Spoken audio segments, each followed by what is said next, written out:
আয়াত 17 ইয়াইযুকুমুল্লাহু আন তাউদু লিমিসলি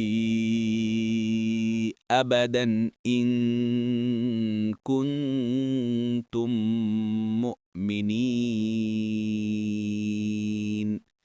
অনুবাদ: আল্লাহ তোমাদেরকে উপদেশ দিচ্ছেন, তোমরা যদি মুমিন হও তবে কখনো যাতে অনুরূপ আচরণের পুনরাবৃত্তি না করো।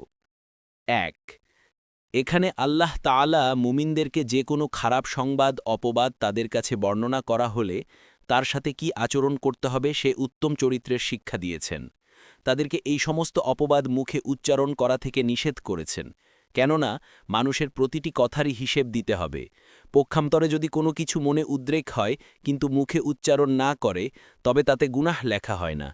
রাসূলুল্লাহ সাল্লাল্লাহু আলাইহি ওয়াসাল্লাম বলেন, আল্লাহ তাআলা আমার উম্মতের মনে যা উদিত হয় তা যতক্ষণ পর্যন্ত মুখে না বলে ততক্ষণের জন্য তা ক্ষমা করে দিয়েছেন। পরবর্তী তাফসিরে যেতে ভিডিওটি শেষ হওয়ার পূর্বেই এই বক্সে ক্লিক করুন। ভয়েস বা উচ্চারণে অনিচ্ছাকৃত ত্রুটি ক্ষমাসুন্দর দৃষ্টিতে দেখবেন ইনশাআল্লাহ।